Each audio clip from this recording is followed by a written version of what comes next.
Startups generally need to connect with 100 investors to get one investment deal closed. The numbers show there's a lot more to reaching out to investors than sending out an email.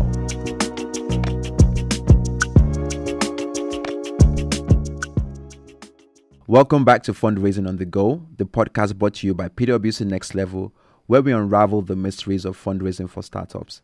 I am your host, Otito Dosumo, and I'm excited to have you join us today. In our previous episodes, we've explored different types of startup valuation, from fixed ranges to market multiples.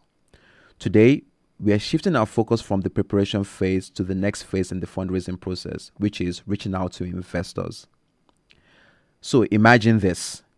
You have meticulously prepared your investment materials, your investor deck, your pitch deck, and financial and valuation models are all set. The time has come to put them into action and reach out to potential investors. But how do you ensure your efforts don't go unnoticed? How do you grab the attention of investors who are sifting through countless opportunities?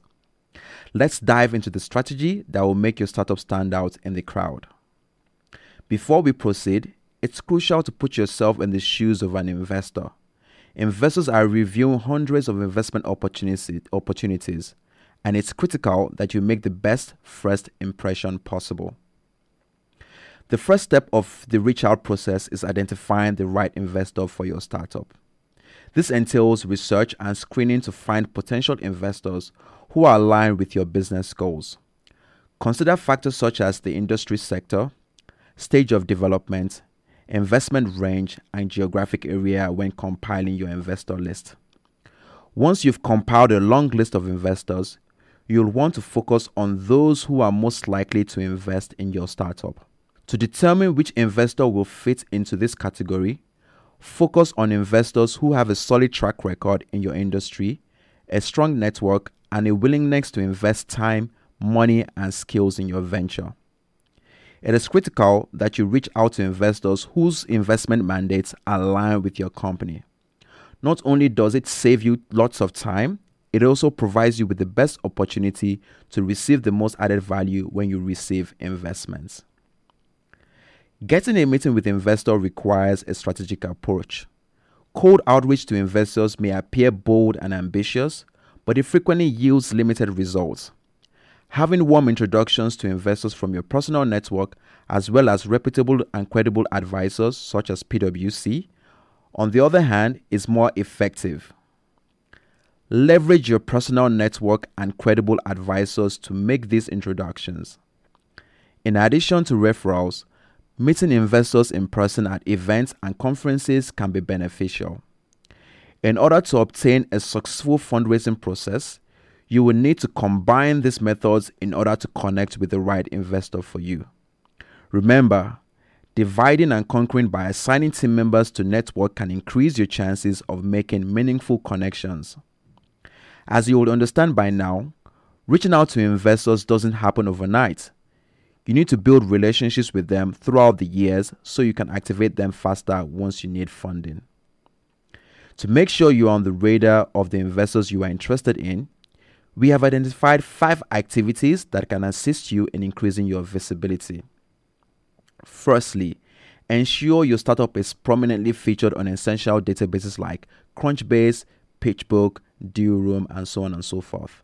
Maintaining accurate information is paramount, as these platforms serve as a vital source for investors seeking fresh prospects.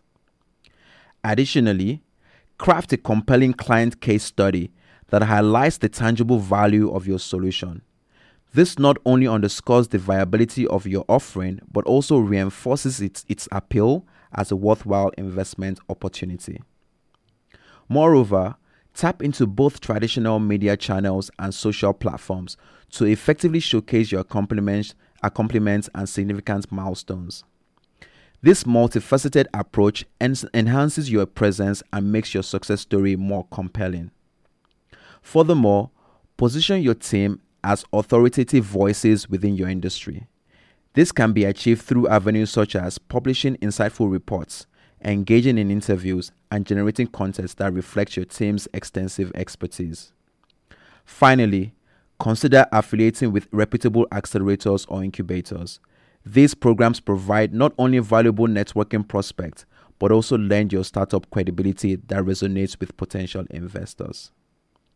Incorporating these strategies can substantially amplify your profile among investors, effectively increasing your chances of making impactful connections and securing the investment your startup deserves. Once you've picked up investor interest, it's time to take a closer look on how to have good and successful investor meetings. In this phase, meetings with investors will be crucial as they seek to understand your company better. Your initial meeting is about getting to know each other better and evaluating the potential fit. Present your value proposition, vision, and enthusiasm to make a lasting impact. As your interaction progresses, expect more formal meetings that focus on facts, figures, and detailed discussions. Be prepared to answer in-depth questions as the investor's due diligence process comes into play. Remember, honesty and transparency are essential at all stages as investors will verify your information. While non-disclosure agreements, NDAs for short, have their place, use them carefully during the fundraising process. Most VCs hesitate to sign NDAs due to the resources required to review. Instead, consider using reputable virtual data rooms for sharing confidential information. One pro tip: create a document to collect investor questions and feedback. This can help you to anticipate questions for future meetings. As we wrap up this episode, remember that building relationships with investors is a continuous effort and a continuous process. It's not just about fundraising. Maintaining a connection over time can make reaching out smoother and more effective. In our next episode, we'll venture into the intricate world of negotiation, discussing term sheets and strategies for a successful negotiation process. Thank you for tuning in to the Fundraising on the Go, and see you in the next episode.